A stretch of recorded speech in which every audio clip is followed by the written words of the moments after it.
सबको राम राम नमस्कार सत श्री अकाल। अब षड्यंत्र जैसे जैसे आगे बढ़ता गया, राजा दशरथ ने अपने मुख से कुछ नहीं कहा और राजा दशरथ जा कर के अपने महल के अंदर बैठ गए और कैकेयी ने राम को बुलावा भेजा। दौड़ी दौड़ी गई, राम को लक्ष्मण को सभी महल के अंदर सबको समाचार दिया कि तुम्हें तुम्हारे पिता बुला रहे। भगवान राम जब पिता दशरथ के पास पहुँचे तो उनकी हालात देख करके, उनकी दशा देखी तो राम से रहा न गया। उन्होंने अपनी माँ से प्रश्न किया और माँ ने कोई उत्तर नहीं दिया। माँ ने कहा कि अपने पिता से ही पूछ लो बेटा, मैं तो तुम्हें क्या बताऊं।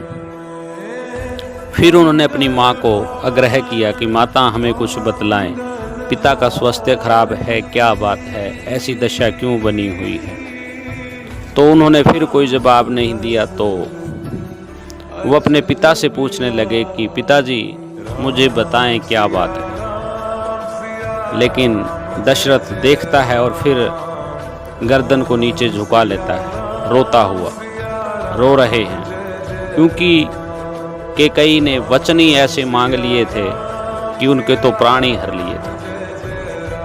और वो भगवान राम से बहुत स्नेह करते थे क्योंकि हजारों वर्षों के बाद उन्हें पुत्र की प्राप्ति हुई थी, बूढ़े हो चुके थे, इसलिए उनको राम से बहुत स्नेह था। अब भगवान राम की बातें सुन करके कैकेयी अपने मुख से बोली कि महिषासुर संग्राम में मैंने तुम्हारे पिता की सहायता की थी और वहाँ पे आपके पिता ने मुझे वर मांगने को कहा था, तो मैंने इनको यही कहा था कि मैं समय आने पर मांगूंगी। आज मैंने वो अपने 2 वर मांग लिए और तुम्हारे पिता की दशा का कारण यही है कि वो अपने वचनों से मुकर रहे।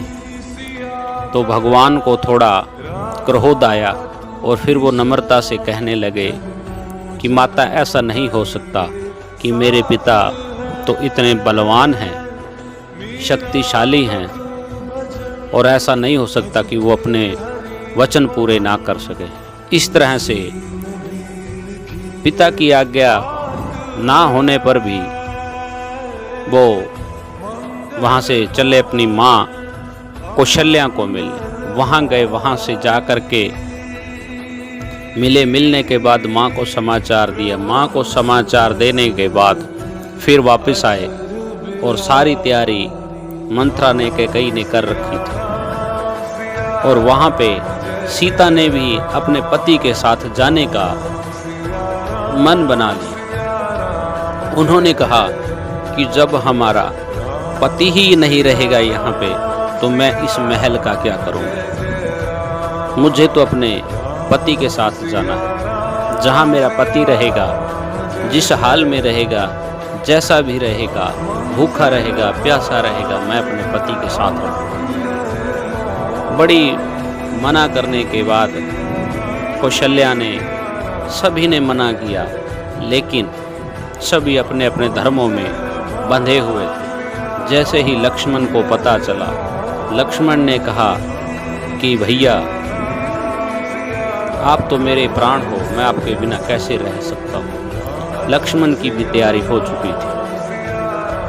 सभी अपने अपने धर्म में बंधे हुए थे और इस तरह से उनको भगवा वस्त्र दे करके कैकेयी ने देश निकाला, दे दिया।